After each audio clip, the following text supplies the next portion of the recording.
There is an obvious clue that your anxiety is not mental. It's not in your head. There are so many people that have anxiety without any reason for feeling that way. Today, we're going to show you the most overlooked reasons for having anxiety that has nothing to do with something going on in your head, and it has everything to do with what's going on inside your body. But I do want to be clear, there are certain mental reasons for having anxiety, but that's not going to be in this presentation. Anxiety is a state or a condition of worry. It's indecision. It's kind of like a condition of fear, tension. You kind of have this feeling or concern that something not good is going to happen. And it really messes up your ability to feel comfortable in your own skin, especially if you're trying to sleep, right? With the heart rate pounding and even your mind just racing, it can really affect your state of well-being. The interesting thing about anxiety is that your body can put you into that state, and that state of anxiety can directly affect the body as well. When you have anxiety deep inside your body, your chemistry is altered.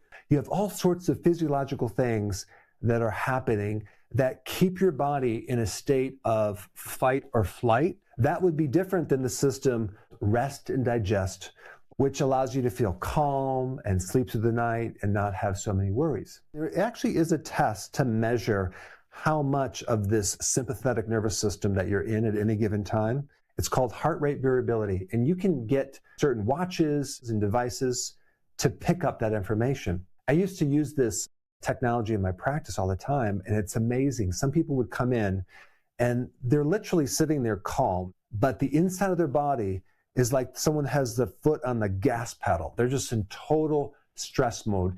It's because the nervous system is so far out of whack. So there are physical reasons why your body has a certain emotion. I mean, just take a child, for example. If your child's blood sugar is off, they are not going to be calm, okay? They're going to be bouncing off the wall. They're going to be slightly irritable. They're going to be anxious. It has nothing to do with some mental problem. It has everything to do with a physical problem. Blood sugar. That's number one right here. If someone's blood sugar is too low, they're going to have anxiety. They're going to be irritable. They're going to be on edge. Just think about how many couples get in a fight just purely because of blood sugar. It's just a very common problem that a lot of people don't connect the dots with. Because when your blood sugar goes down, your brain is not getting fuel. And that puts your body in panic mode, not just with the hormone called cortisol, but with adrenaline. And then it tells the liver to release sugar to bring it back up. So a really important purpose of these hormones like cortisol and adrenaline is to raise the sugar back up so the brain can get fuel. Your brain does not have any way of storing fuel, okay? It doesn't have fat that can tap into directly. It has to get its fuel from the blood. And so this is why it's so important to have really healthy blood sugar. Typically, when people think about low blood sugar, especially medically, they'll say, well, that's why you need to carry candy in your pocket to raise your blood sugar.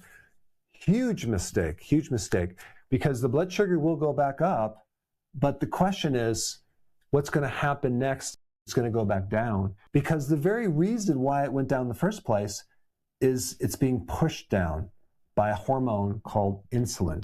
Insulin is the hormone that keeps a person in a mode where they have low blood sugar. And so taking candy to solve low blood sugar is like pouring gasoline on a fire. It's just going to keep happening over and over and over. The way you fix this very easily is you cut out the sugar. That way we cut out the need for creating so much insulin that drops the blood sugar. And then we replace those carbohydrates or the sugars with high quality protein. Protein in other foods that don't raise insulin a lot, like certain healthy fats. You can do vegetables. But to fix low blood glucose, you need to go low carb, and you also need to not eat so frequently and not snack. Your mental state will be so much better. You're not going to be as hungry anymore. You'll probably lose weight. Your skin will do much better. Very important. And one really simple clue to know that your anxiety is coming from low blood sugar is this. Does it go away when you eat something, okay? At least temporarily. If it does, then we know the anxiety is coming from your blood sugar, okay? okay? That's the clue. Number 2, lack of sleep. How many people have anxiety just because they're not sleeping that great? When a person does not sleep adequately, their cortisol is going to be high, and they're going to be grouchy as well, and especially have worry and anxiety unnecessarily. It's just amazing when people get a really good sleep, how good they feel mentally and emotionally. They just don't have anxiety. One reason why people can't sleep is a blood sugar problem. You go to bed, you have to not eat for a period of, let's say, 7 or 8 hours, right? What happens in that 7 to 8 hours is your liver has to stabilize your blood sugar. And many people have problems with the liver if they have blood sugar issues. And then they start getting this high and low blood sugar situation, kick in adrenaline, okay, between 1 and 3 or 4 o'clock, okay, and then now they're up. A lot of times the lack of sleep is connected to this right here.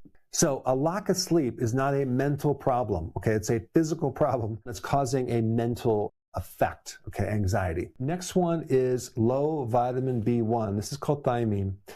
Thiamine is one of the most important vitamins involved with your nervous system and your brain. And when you're deficient, you will have this anxiety and nervous tension in your body. I've seen it in practice. I would give people that had that symptom some B1, and within minutes, probably 3 or 4 minutes, it disappears. So one big clue that your anxiety is coming from a B1 deficiency is, does it go away when you take B1? Number 4 is stimulants, primarily caffeine. I'm guilty of consuming a lot of caffeine during college. I would drink pots of coffee, and at first I could get away with it until I got an ulcer. And the reason I was so tired all the time is I was eating all these carbs. So it was a never-ending blood sugar issue, sleep problem, fatigue, but I coped with it with caffeine. Too much caffeine affects the nervous system. Not to mention caffeine depletes B1 as well. Too much chocolate can have stimulants in it as well. And also there's a lot of medications that are stimulants, weight loss pills, and those can really create anxiety. In fact, there are quite a few medications that have a side effect of anxiety. And I didn't even put that on the list, but medications can cause anxiety. Again, it's not a mental problem. It's something you're doing to create this effect. And then also low protein. And that is one of the solutions to low blood sugar, to consume more protein.